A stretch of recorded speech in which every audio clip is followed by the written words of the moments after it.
Olá, boa noite. Aqui entre nós, hoje, uma eleição de cabeça para baixo. A pesquisa Datafolha, que foi publicada cedo pela Folha de São Paulo, mostra que Marina Silva, a sucessora de Eduardo Campos, já aparece empatada com Aécio Neves, com 21% das intenções de voto. Aécio tem 20%, Dilma Rousseff tem 36% e a margem de erro é de 2 pontos percentuais. No caso de um eventual segundo turno, entre Marina Silva e Dilma Rousseff, a Marina Silva levaria a disputa com 47% dos votos e Dilma Rousseff teria 43%. É o limite da margem de erro. Um fenômeno pode estar nascendo ou é só um balão de ensaio? Enquanto isso, Dilma Rousseff faz das suas. Em entrevista agora no Jornal Nacional, há poucos minutos, falou e não disse nada. E aqui entre nós, para discutir esse processo todo, esse timaço de colunistas, está aqui o Marco Antônio Villa, está aqui o Ricardo Sete, está aqui o Reinaldo Azevedo. Gente, vamos começar pela Dilma, né? Estávamos há pouco às gargalhadas, aqui mesmo, na redação. Eu vou começar com você, Reinaldo, que é sempre tão doce e delicado em relação a esses assuntos. Foi indecente essa participação aí da presidente Dilma? Presidente que é presidente quando quer e candidata quando quer, Veja, né? eu não diria indecente, talvez não. Eu só acho que foi a resposta imprópria, uma em particular. Veja, ela é candidata, ela tem que se defender ali.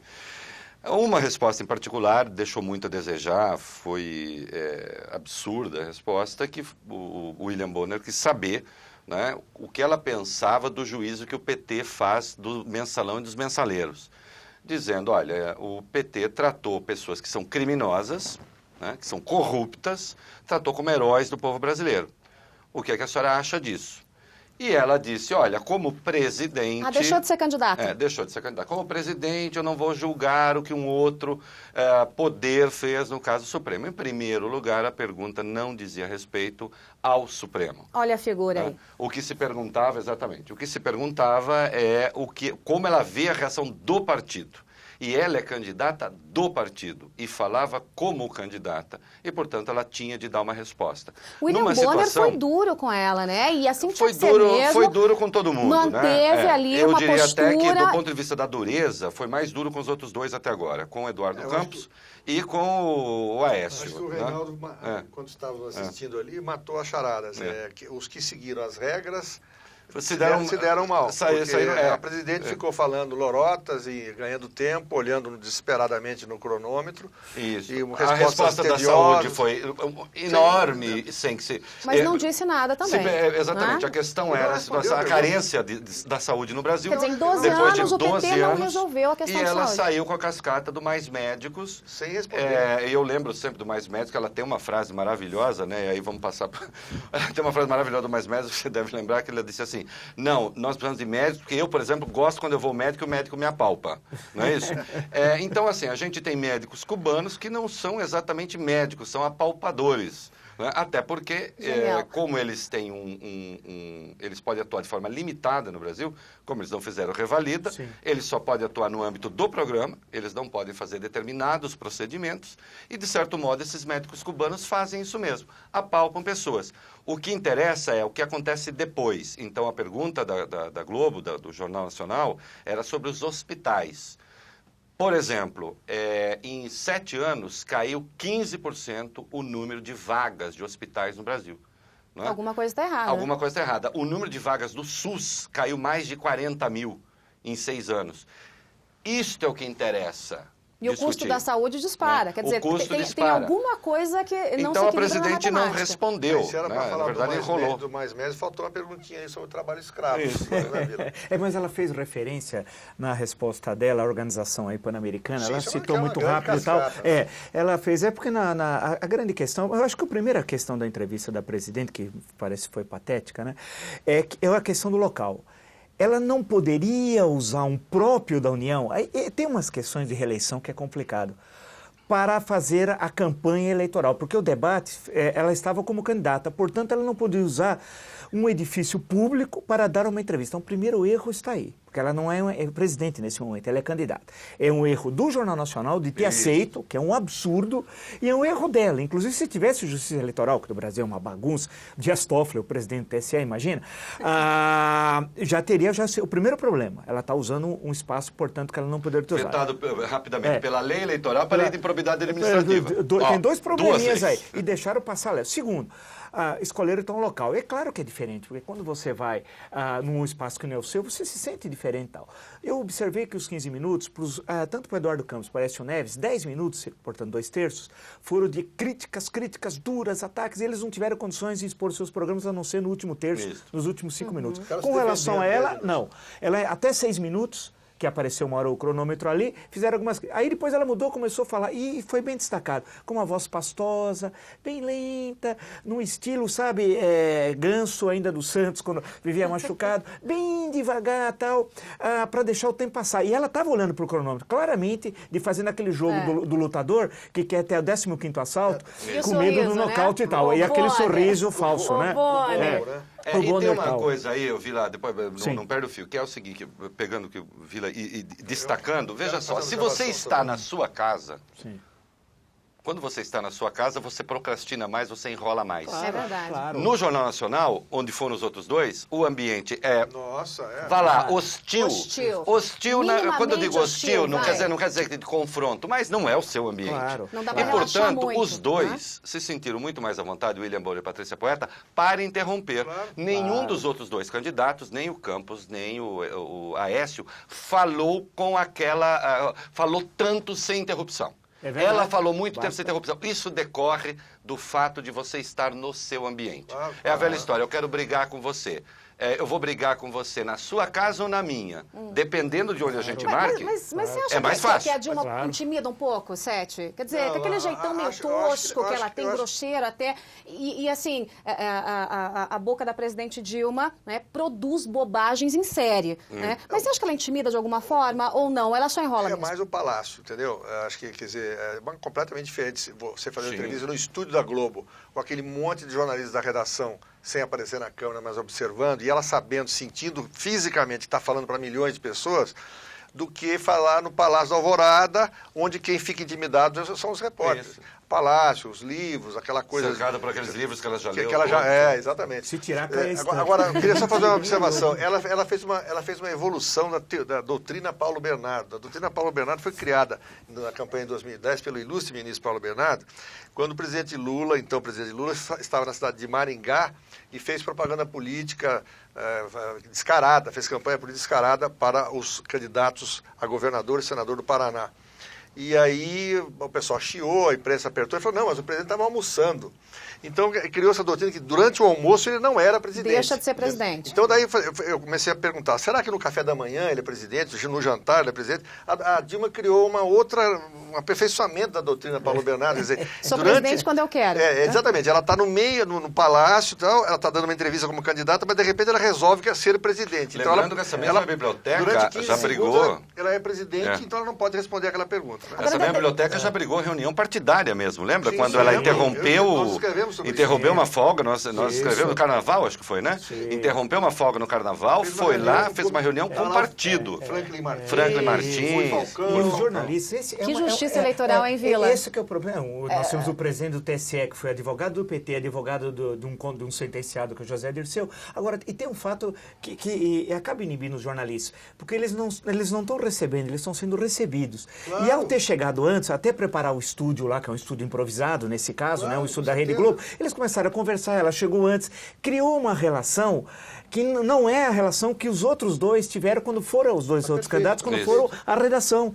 Então, é uma coisa, e na hora, quando ela chegou, tanto com a Aécio como o Eduardo Campos, chegaram na hora do jornal, eles estavam trabalhando lá, não podiam fazer a recepção disso ou daquilo. E ela foi sentar na hora que eles estavam fazendo o jornal, né, tanto o Aécio como o Eduardo Campos. Aí criou uma situação diferente. Isso interferiu claramente na entrevista. Eu espero que isso não se repita, porque o pastor Everaldo amanhã, por exemplo, vai ter um tratamento diferente. Mas espera um pouquinho. Quer dizer que nós temos candidatos que não têm o mesmo tratamento. Isso é importante destacar, que nós estamos iniciando a campanha eleitoral já com esses pequenos problemas e tal. Vamos esperar que isso não se repita em outras entrevistas que devem ocorrer, presumo, né? Tal qual como essa. Agora, o que mostrou outra vez a fragilidade da presidente, porque ela procura o seu terreno. O maior receio da presidente, desde em 2010, quando o Lula falava em seu nome, e ela só falava no nome próprio quando ela tinha condições muito especiais, em debates que congelava, engessava, que vai se repetir, tudo indica, em 2014. Ela, justamente, qual o grande temor? Era que os jornalistas fizeram perguntas inconvenientes, aquelas que ela não queria responder. E foi muito difícil fazê-lo, porque ela alongava as respostas, desviava e criou o espaço próprio. E até por isso que ela foge bastante de algumas entrevistas, né? O presidente Dilma está convidada, né, para uma entrevista exclusiva aqui na TV, eleições 2014. A gente se compromete a fazer ao vivo, então não há edição, está convidadíssima, presidente. Né? Estamos aqui fazendo de pronto, porque se a ideia é discutir... Né? E é uma distinção importante. O Roda Viva entrevista pessoas, o Roda Viva já foi ao Palácio da Alvorada, já fez entrevista com ela lá. Você, num período normal, e fazer uma entrevista com o Fernando... Tudo bem, não tem nenhum problema se a gente fosse lá entrevistar. Eu já entrevistei o Fernando Henrique naquela mesma biblioteca. Agora não, agora é campanha eleitoral, com exigências da legislação eleitoral, rigorosamente o mesmo tempo, e o Bonner e a Patrícia Poeta chamando corretamente a Dilma de candidata. Ora, se ela é candidata, candidato não dá entrevista na biblioteca do Palácio da Alvorada. Ponto final. Agora, deixa eu fazer... Quem dá entrevista na Biblioteca do Palácio da Alvorada é a presidente da República. Se é candidato, tem que ser lá no jornal no estúdio do Jornal Nacional, como os outros. Ou está criada uma situação aí que, e termino esse ponto do meu ponto de vista, interfere sim na entrevista. Tanto interferiu que os dois interromperam a Dilma muito menos, é uma questão, dá para contar, do que interromperam a Aécio. Para a gente fechar a questão Dilma, vocês não acharam, assim, fazendo um pouquinho aqui da advogada do diabo, né, no caso, né, que ela estava um pouquinho mais treinada, porque apesar dela ter um falatório de bobagens, como eu disse aqui, ela enrolou, mas não disse, assim, uma grande besteira. Mas ela melhorou faz tempo. Que amanhã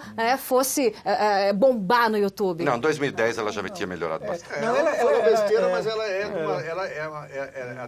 fala da presidente é uma coisa de uma sonolência assustadora. Isso é verdade. Quer dizer, em qualquer eleição normal, ela seria massacrada. Ela não produziu nada como na morte do Eduardo Campos, que ela disse a morte que interrompeu a vida. A vida. Ela deu informação importante. De fibra ótica. Informação importante. Ou subtrair também a parte de subtração. Isso. Ela não passou no primário e tal, quando ela subiu 14 em menos 3 e deu 7 e tal. Agora, eu acho que tem é a segunda vez que ela usa o Palácio da Alvorada, não nesse sábado, no sábado anterior, ela deu uma entrevista coletiva também no Palácio da Alvorada. Não podia. É porque estava dizendo que sábado era dia que ela não estava trabalhando. Aí a doutrina Paulo Bernardo. Só que havia um problema, ela não estava trabalhando, tudo bem. Só que ela estava num próprio da União. Não pode. Quer dizer, a oposição grande... também claro, a oposição quer fazer o barulho. Isso não pode. Agora, hoje... Mas tem uma sutileza aí, ela vai dizer que é a residência dela. Sim, não, mas não é residência. Aí que é o problema. A residência, inclusive, essa é uma questão fundamental. O presidente tem que morar na residência pública. Não é igual o Collor, que ia morar numa casa privada e que levava recursos públicos na casa da Dinda para lá, para montar tal. Você tem que morar, como historicamente, em todas as repúblicas, você mora em residência pública tal. Agora, o que ficou claro aí, e é o caso da presidente Dilma tal, claro, quando ela foi falar de economia, ela se embaralhou, etc. tal. E nos debates, depende como for, ela vai conseguir se esconder, porque ela vai passar dias treinando. A agenda nos dias dos debates, ela vai ter uma agenda vazia, ela vai pôr despachos com o ministro que ela não vai realizar, é tudo mentira, despachos fantasmas, porque ela vai ficar treinando. Enquanto a gente tiver debates como existe no Brasil, e eles hoje são desmoralizados da forma como são, ela consegue se proteger, e é ruim para o país.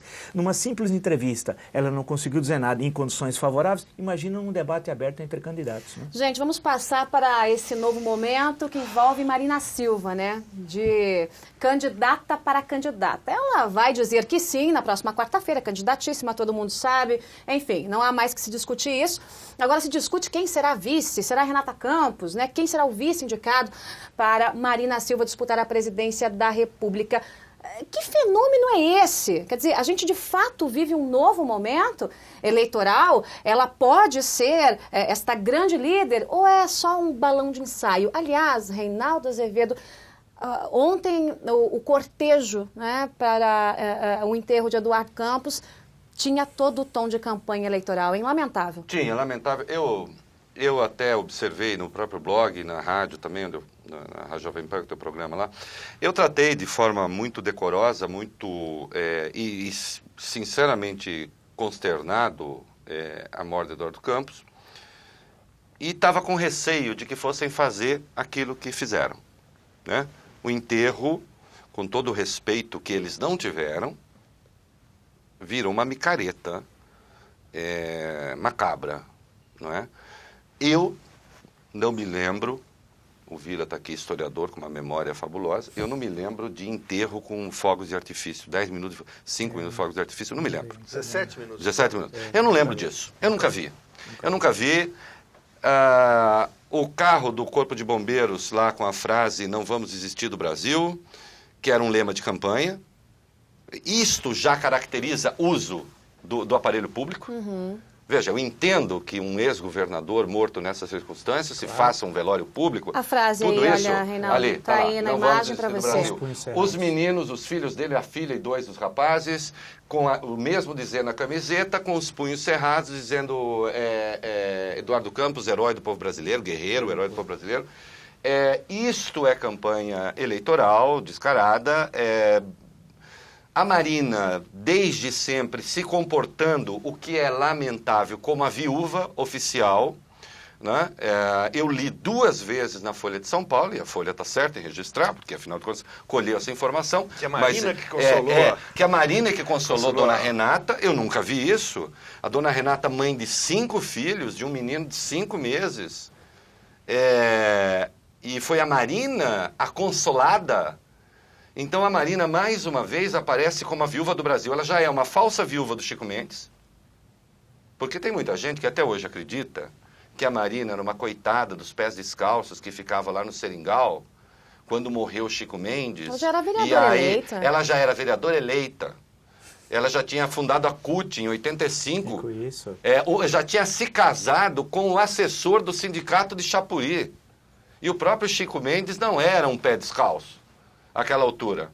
Mas ela apareceu como herdeira, posando sempre ao lado de caixão, né? E agora, desde o primeiro momento, numa coisa tétrica, vazaram já nas primeiras horas para a imprensa. E isso é asqueroso. Olha, eu não estou nem aí, começou o negócio que o Reinaldo está fazendo campanha. Eu não estou fazendo campanha contra ninguém. Estou fazendo campanha contra ninguém. Agora, quando vaza para a imprensa que ela ia viajar no avião e não foi, porque recebeu uma espécie de chamado... Chamado de quem? Do capeta? Porque quem falou para Marina, não embarca não. Tava falando para Eduardo, vai Eduardo, embarca. É isso? Quer dizer, o ser que a protegeu mata o outro? Essa coisa de fazer a Marina predestinada, é isso que estão tentando fazer. A Marina predestinada a ser candidata à presidência, é isso. É insuportável para mim. Isso é assim, e não é novo esse negócio dela aí, né? E agora vem com essa história da Dona Renata. E eu vou passar que o Sete comentasse. A Dona Renata hoje falou o seguinte, olha, eu vou trabalhar por 2 nessa campanha. Se você vice ou não, dificilmente será, mas já deixou bem claro que será cabo eleitoral de Marina Silva. Olha, não é tão dificilmente assim, viu? Porque ficou para o PSB de Pernambuco decidir. Opa, a gente vai fazer uma aposta aqui no final. Ficou para o PSB de Pernambuco decidir. Vamos fazer um bolão aqui no final. E aí, que diabo de nova política é essa? Vamos voltar àquela coisa que em Pernambuco você é cavalcante ou você é cavalgado? É isso? Quer dizer, os cavalcantes escolhem lá entre eles quem é candidato e pronto? Não tem partido, não tem nada? Herdeira... Mas, Sete, te assusta isso? Essa coisa da viúva aparecer nesse momento? Quer dizer, tentar capitalizar tanto essa comoção popular, tentar capitalizar em cima de Eduardo Campos, que foi enterrado ontem, gente. Ele foi enterrado ontem. Joyce, eu acho que o Vila é mais adequado para lembrar o quanto os funerais no Brasil sempre serviram para a política.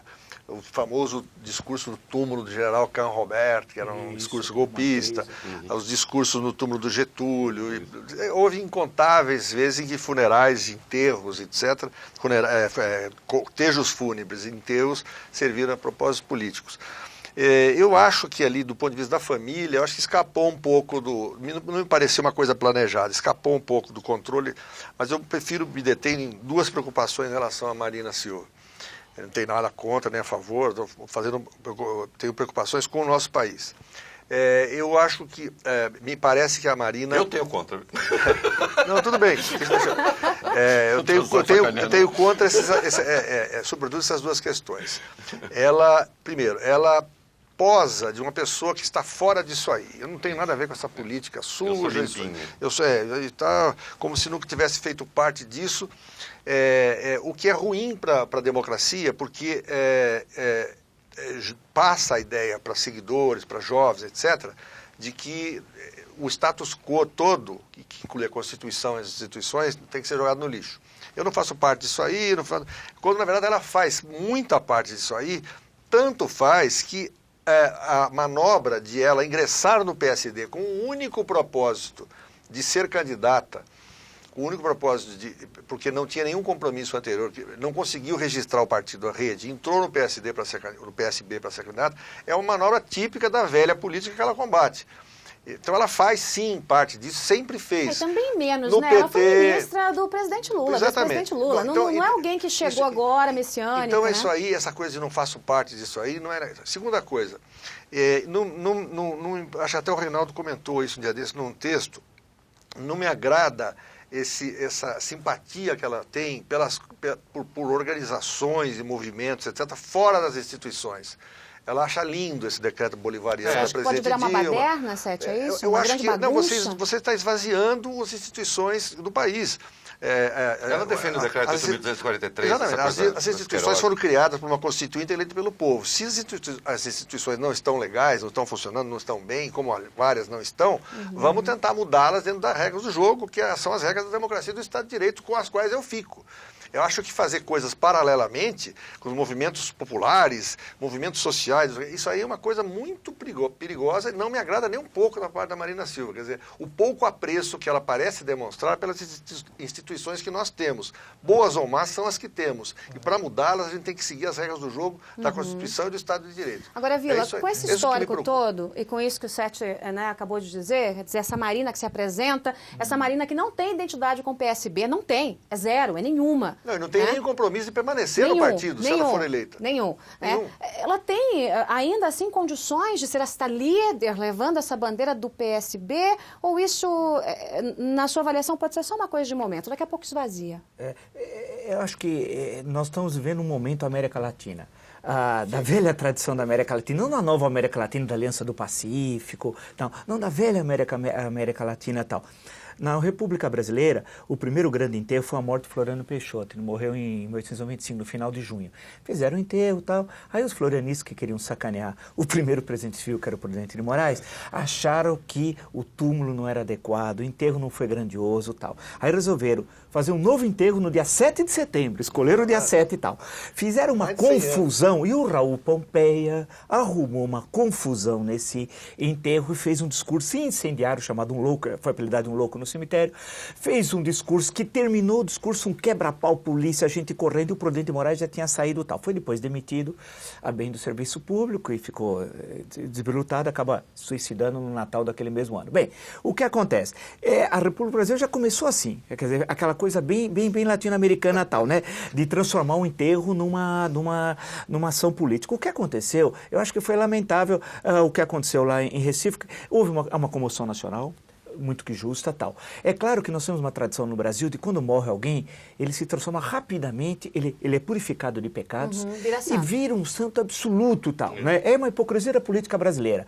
O adversário de hoje é o aliado incondicional de amanhã. Então você transforma também, no caso do morto, num herói perfeito, num herói lá da antiguidade clássica, tal. É um novo líder. É verdade, em termos de idade, da composição, algumas ideias novas. Porém, a prática de Eduardo Campos em Pernambuco não era essa. Basta recordar que ele estava aliado, por exemplo, com Severino Cavalcante, e não só, com todos os velhos políticos de Pernambuco e tal. Havia mais Cavalcantes que Cavalgados? Que Cavalgados. E toda a imprensa controlada pelo governo do Estado. Não havia espaço nenhum para oposição e tal. Bem, mas com isso ele se articulou, falou umas coisas nacionalmente, porque uma coisa no Brasil, a gente precisa entender o seguinte, é o que o líder fala na província e o que ele fala nacionalmente. Nacionalmente faz um discurso democrático, na província é na base da porrada e tal. Então, o que acontece? Houve essa tragédia, né, de quarta-feira passada tal. A família está mais pensando, não é na eleição presidencial. A família, veja como os interesses oligárquicos patrimonialistas são fortíssimos no Brasil. Está pensando no poder local. A grande questão hoje para a família Campos, Arraes e todas as alianças, porque é incrível a parentela, Maurício Randes é primo, o outro é primo da dona não sei o que, o outro é não sei das quantas, tal, é com a eleição do Paulo Câmara. Essa é a questão central. Porque o Eduardo Campos sabia se ia perder a eleição nacional, claro que ele sabia. Ele estava se preparando para 2018, 2014 era um mero ensaio, mas ele tinha, para manter a sua força nacional, de ter elegeu governador. Isso era condição sine qua non, indispensável para ele ter presença até 2018. E a família está pensando essencialmente nisso. A Marina, nisso tudo, é coisa bem Brasil. Ela está no PSB, não é do PSB. Se ela ganha a eleição, o PSB desaparece. Se ela perde, a rede se fortalece, porque ela vai fazer a campanha dela, não pensa que ela vai fazer a campanha do PSB. E o PSB, sem o Eduardo Campos, é um nada. O PSB é nada, é zero. Então, o que está acontecendo é que eles caíram numa... Virou uma armadilha. Caíram numa armadilha em que depende agora da Marina. Vão tentar o quê? Colocar quem como vice? Alguém da direção nacional, o rapaz lá, Beto Albuquerque do Rio Grande do Sul, o Maurício Randes, a dona... não sei o que, fica essa correria. O Roberto Amaral. Mas eles... Agora, a Marina, ela encarna, eu concordo, ela encarna um personagem. E esse personagem deu certo em 2010. Agora, se a campanha se vai repetir em 2014... Esse quociente eleitoral, emocional eleitoral, vai passar. Não pegou tanto na pesquisa, não. Não, é a mesma coisa. Não pegou. O próprio Aécio, né, e a própria Dilma esperavam mais nessa pesquisa. E não foi tão boa para a Marina, não. A pesquisa não foi tão boa para a Marina. Marina pegou os votos indecisos e que não iriam votar. Exatamente. Se você pegar assim, quem não tinha candidato, caiu 5 pontos que não tinham candidato, foram para a Marina. Quem ia votar branco e nulo, 5 pontos caiu também, Marina. Já dão 10. E os outros candidatos faziam 8 pontos, agora fazem 5, 13, portanto, os 8 que o Eduardo tinha no Datafolha, mais os 13 dão os 21 da Marina. É isso mesmo. A Marina não tirou um voto da Dilma, não tirou um voto do Aécio. Há uma possibilidade de ela ter chegado muito perto de um teto aí. Porque também agora, viu, Vila? Claro. Porque ela foi melhor, ela teve 27%. Chegou a hora da Marina dizer o que ela quer. A gente sabe tudo o que ela não quer. Ela diz não isso, não aquilo, não quero isso, não quero aquilo, não quero aquilo. Muito bem, chegou a hora dela dizer o que ela quer. Outra vez ela tinha 1 minuto, agora ela vai ter 2. Há gente que, dobrando o tempo, só evidencia a falta do que dizer. Vamos ver. Ela vai ter que dizer o que ela quer. Eu acho que ela pode ter batido no teto. Sim. Tá certo? Mas ela está na frente da Dilma. Aí eu acho que tem um efeito comoção e tal. Sim. Ela vai ter 2 minutos de campanha, a Dilma vai ter 11.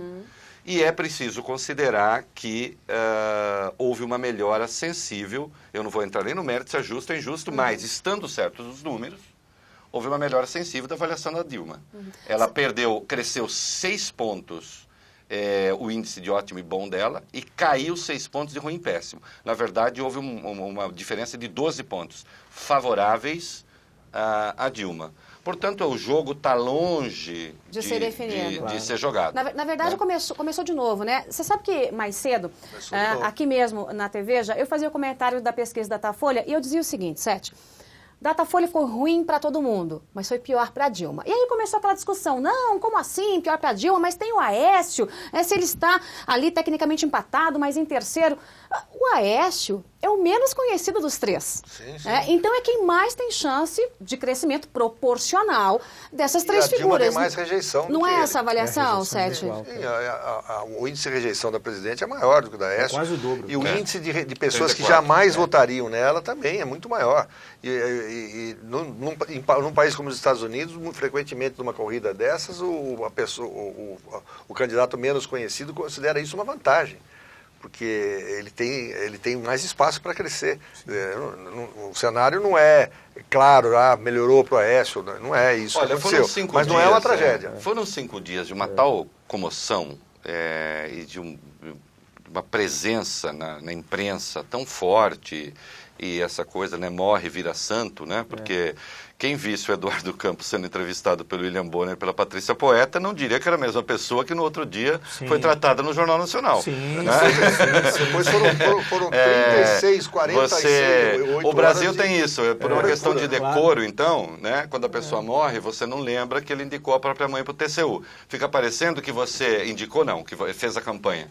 Né? Fica parecendo que a mãe ele só fez campanha para a mãe do TCU quando ele estava vivo. Depois que ele morreu, desapareceu da história dele. Né? Então teve essa coisa toda, essa comoção, Eu acho que a Marina, vocês não acham que a Marina deveria ter, assim, para que tivesse acontecido como esperava, tirar um pouco de voto da Dilma, tirar um pouco de voto da Aécio no primeiro turno? E ela não tirou. E eu lembro mais, em abril, pesquisa Datafolha de abril, a Marina chegou a ter 27%. Mas acho que a questão que ele... Exatamente, 27%. Ou seja, a Marina... Caiu. Se comparado com o que ela já teve de musculatura a última pesquisa dela no Datafolha, antes dessa, ela tinha 27%. Eu acho que tem essa questão que o Renato também destacou, que ela tem de dizer agora, passou a fase do não, ou do silêncio. Isso. Porque é interessante, o silêncio aparentemente é respeitoso, tal, mas alguém precisa dizer alguma coisa. Ela fez uma viagem aérea e a cobertura jornalística coloca no céu. Eu fiquei até entusiasmado lendo a viagem descrita por um jornal carioca, que ela estava ouvindo aqui, era um interfone que vinha do celular, uma pregação de um pastor, ao mesmo tempo ela estava lendo o Salmo 28, que viram que era o Salmo 28 na Bíblia, que normalmente tem letras pequenas, mas alguém conseguiu ver que era o Salmo 28, e lendo também um livro de um cientista político polonês, ao mesmo tempo. Então é legal uma relação Davi, Polônia, pastor, e ao mesmo tempo ela estava conseguindo fazer uma reflexão. Aí chegou Eduardo Suplicy, que é claro que é o personagem ideal, e foi dar pêsames a ela. Só que ela não era viúva, né? Ele deu pêsames, esse é o Suplicy. Esse é o Suplicy. Então, aí eu comecei, então ela construiu esse personagem, falou pouca coisa no dia tal. Usou o enterro para isso, as fotos eram claramente para isso, as imagens, para ser usada até no programa eleitoral e tal. A questão que se coloca, o que ela pensa da economia brasileira? O que ela pensa da indústria, do agronegócio, da política externa. Vamos começar a colocar a Bolívia, como é que é o Mercosul? Em suma, ela vai ter... não é possível que ela saia disso com frases enigmáticas a la Tupã, né, na floresta. Não, agora acabou, né? Agora não vai ser sabatinada como candidato, acabou. Uma matériazinha meio editorializada no Wall Street Journal, não sei se vocês viram, sobre a Marina, e aí eu achei engraçado porque dizia assim, o penúltimo parágrafo da matéria diz assim, que ela é uma figura muito curiosa, muito eclética, porque ao mesmo tempo que ela está cercada de economistas ditos neoliberais, porque ela está agora próxima do Eduardo Gianetti, o André Lara Rezende, está próximo, ao mesmo tempo, e isso agradaria então, digamos, a direita liberal. Mas, ao mesmo tempo, ela também é contra o aborto e não sei o quê. E isto já agrada os conservadores. Existe uma visão externa da Marina que não é a Marina Silva, que é uma coisa meio mágica. Então, assim, eu posso ser neoliberal em economia, eu posso ser não sei o quê em comportamento, eu posso ser evangélico, não sei o quê, eu posso ser de esquerda em um monte de coisa. E olha que figura interessante eu sou. Isso, como dizia Padre Quevedo no Fantástico, não existe. Não existe. Porque assim, é a velha história. Ela é a favor de todos os bolsismos e não sei o quê. Entendeu? Bolsa isso, bolsa aquilo, bolsa... Bom, se você é a favor disso, você vai ter ser favorável a mais gasto público. Saiu o índice de emprego do ano passado no Brasil, é uma beleza, porque 30% dos empregos gerados são do serviço público. Serviço público. Então, no ano que a economia preparava para ter um crescimento no ano seguinte, agora 2014, de 0,79%, nós produzimos 30% dos empregos no serviço público. Maravilha. É a máquina que gasta, não é a máquina que produz. Pagando a conta, veja então, aí a Marina é a favor de todas essas coisas que produzem gastos. De onde vem o dinheiro? Aí eu pergunto, os economistas neoliberais, eu não sei o que é isso, eu não sei o que é neoliberalismo, inventaram esse negócio de neoliberalismo, eu ia dizer essa zorra de neoliberalismo, inventaram esse negócio que eles dizem que existe, não sei o que é. Mas os neoliberais vão aprovar? Vamos gastar. Não, eles vão ser contra. Mas a figura pública da Marina, por outro lado, da Marina de esquerda, quer gastar. Vai gastar? Não vai gastar. Não pode cortar gasto público e não pode subir imposto. Não, mas é que ela... e ela também tem problemas com o agronegócio.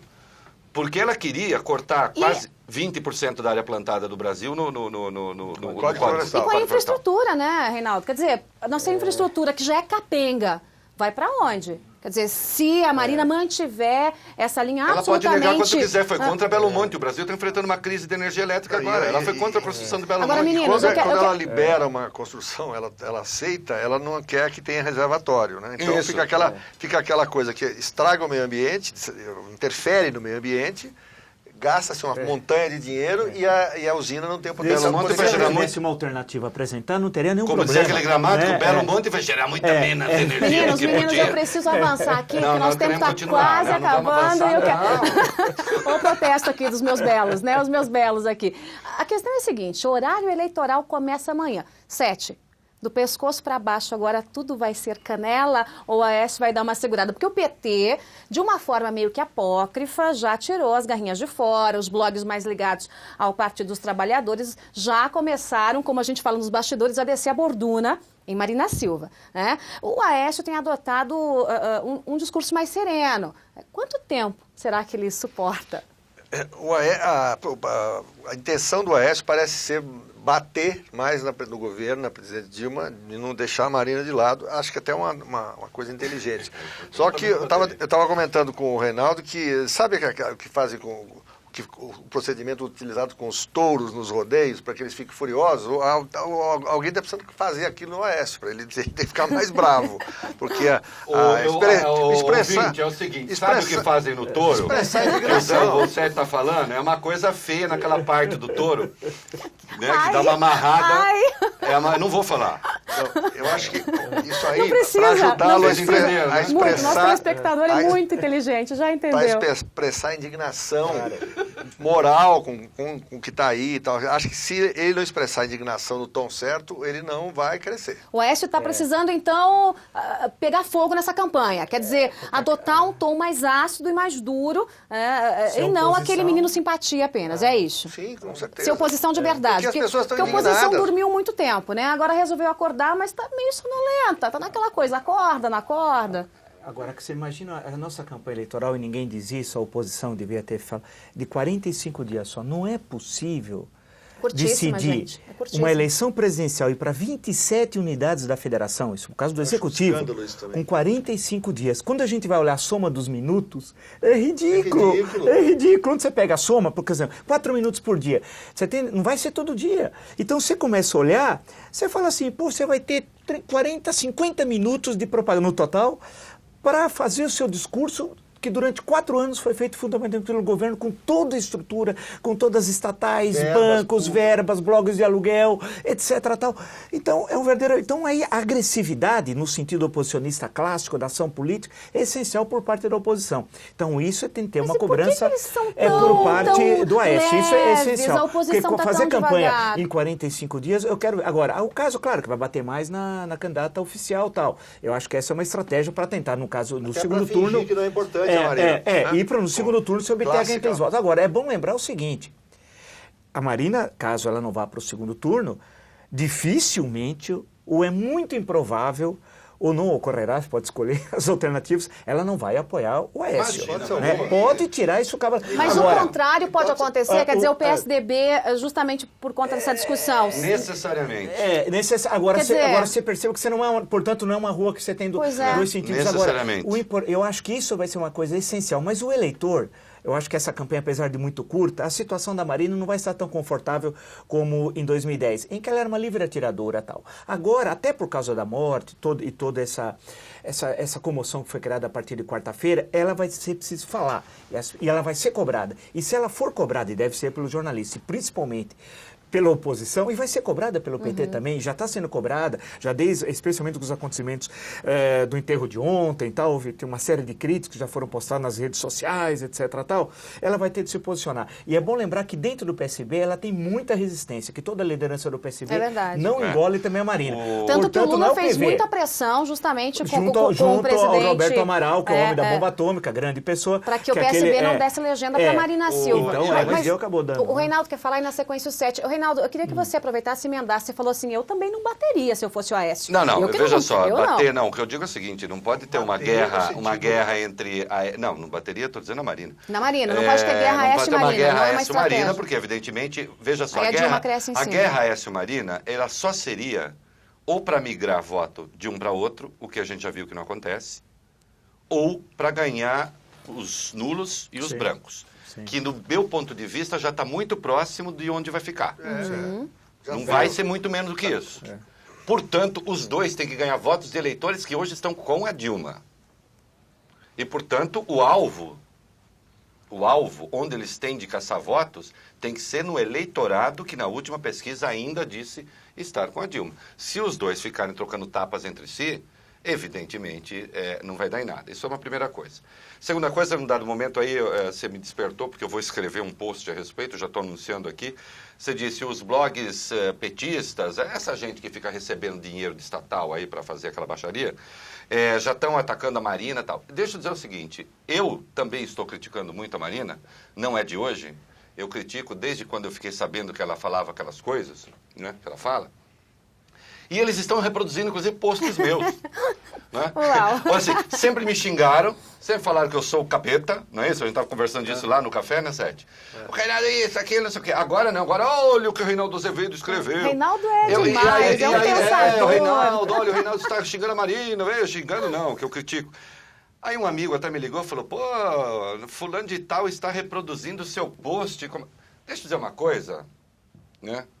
Quando você, antes de você chegar, se quiser falar assim, fecha em mim que eu vou dar um recado agora. Manda fechar em mim. Fecha lá. Fecha lá no Reinaldo. Fecha no Reinaldo. Fecha em mim. Aqui. Fecha no Reinaldo, Olá, gente. Você? Oi. Ó, pronto. Vagabundo que ganha dinheiro de governo para emitir opinião não é meu juiz. Nem quando me elogia, nem quando me critica. Portanto, eu não estou nem aí se quando eu escrevo vagabundo gosta ou vagabundo não gosta, entendeu? Se eu falar que a lei da gravidade existe e o Marcola concordar, eu não vou negar que a lei da gravidade existe porque o Marcola concorda, entenderam? Então não estou nem aí, eu estou fazendo uma crítica a Marina Silva porque eu estou entre as pessoas que não entendem o que ela fala. Só isso. Entre outras coisas. Entre outras coisas.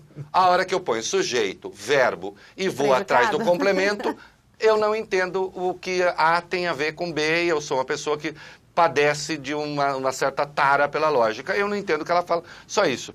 Muito bem. Mas acho que tem que ter a crítica sim, eu acho que o Aécio tem que bater mais duro e acho que vai bater. Agora, Sete, você acha que o PSDB vai conseguir fazer com que o PT faça este serviço de desgastar a Marina enquanto o PSDB fica de longe olhando?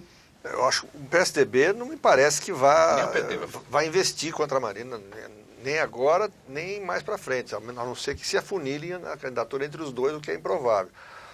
O objetivo do PSDB é mostrar o desastre que é o lulopetismo, que são esses 12 anos de transgressões morais e transgressões penais, inclusive, né?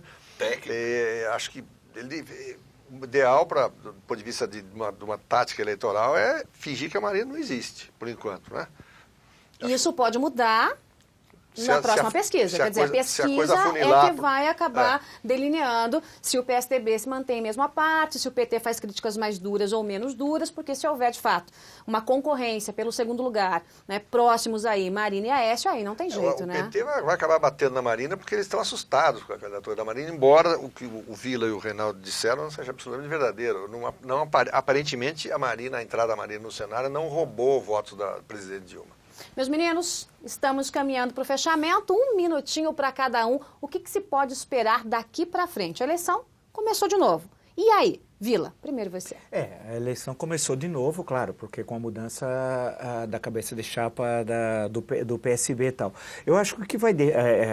essa semana acabou sendo atípica, de quarta-feira até agora, tal, até o início, amanhã, do horário gratuito, tal. É uma situação muito particular. Isso não deve se repetir, inclusive porque a campanha parou. A campanha parou e só, na verdade, teve uma campanha.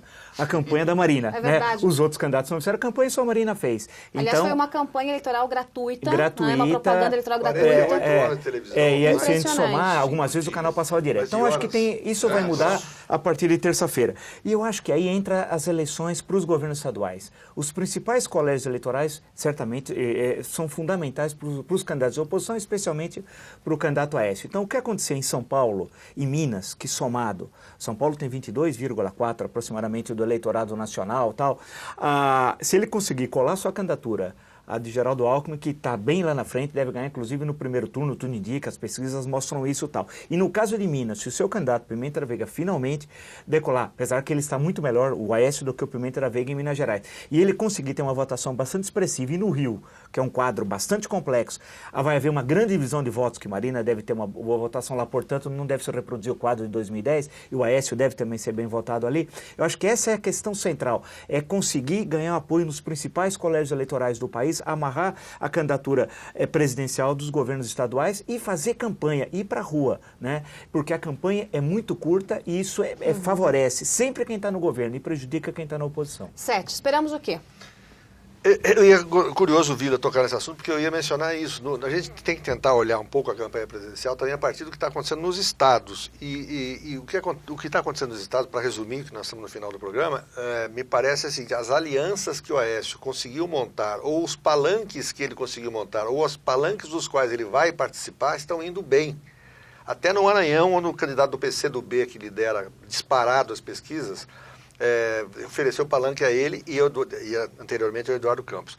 No Ceará, o ex-governador Tasso Gereissati está disparado na frente da corrida para senador, é o palanque do Aécio. Os candidatos dos irmãos Gomes estão indo mal, tanto para senador como para governador. O Ceará é um colégio eleitoral importante. Sim. A Bahia, o ex-governador Paulo Souto atropelou, disparou, e o candidato a senador, que é da mesma chapa que está apoiando o Aécio, junto com a CM Júnior, prefeito de Salvador, etc., também está muito na frente, e a Bahia tem mais de 10 milhões de eleitores.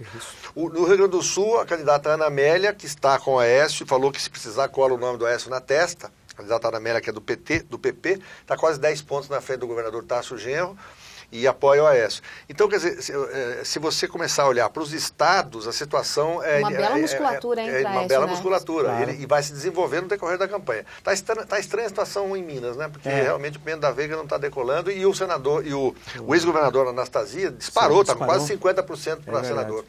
Mas a tendência, evidentemente, é de que o Aécio vá lá puxar o Pimenta da Veiga pela mão, né? Muito bem. Para fechar, Reinaldo Azevedo, o que a gente pode esperar a partir de amanhã, né? Que começa aí o horário eleitoral. Veja só, em 2010, a Dilma teve a mais do que o Serra, 12 milhões e 41 mil votos. Em 5 estados apenas, a diferença foi de 12 milhões e 700 quase. Exatamente. Minas, Bahia, Ceará, Maranhão e Rio de Janeiro. E Pernambuco também. E Pernambuco também. Nesses estados foi de 12 milhões e 700 mil votos. Mudou totalmente. Se a gente olhar Pernambuco, como lembrou o 7, tem agora uma candidatura do Eduardo Campos, que não estava acontecendo, é bom deixar claro. Não estava acontecendo. Mas agora vai mais. Agora, talvez. Maranhão, o palanque está dividido, a família Sarney quebrou. No Ceará, está na frente o Eunício Oliveira. E o Tasso Gereissati, que é candidato a Dilma, mas não é muito. Né? Na Bahia, o Eunício Oliveira. Eu estou dizendo, o Eunício é o candidato da Dilma também, mas não muito. Sim. Na Bahia está dividido. Rio de Janeiro, a coisa está um pouco complicada. E Minas Gerais, evidentemente, o Oeste. Então você tem aí, e os estados, os 8 estados onde o Serra ganhou, não há muita razão para Dilma ganhar hoje. Exatamente. Então você tem aí uma chance boa caso o Aécio passe para o segundo turno. Tem esse fator Marina. Como vai ser? Eu acho que já chegou ao auge. Entende? Tá? Porque eu brinquei, sem querer ser jocoso, mas o Eduardo Campos virou a Inês de Castro da política, né? Aquele que depois de morto foi rei. Né? Porque antes... ele tinha 8% das intenções de voto. O candidato dele em Pernambuco estava perdendo de 13% a 47%. Isso. Não é? E agora se fala da viúva vir como vice. Então, é um elemento absolutamente exógeno que aconteceu. Eu tendo a achar que as coisas voltem para o seu leito. Acho que o Aécio tende a ir para o segundo turno. E aí vamos ver, a coisa recomeça. Espero. Vamos lá. Muito bem, Reinaldo Azevedo, Ricardo Sete, Marco Antônio Villa, aqui entre nós, hoje, debate.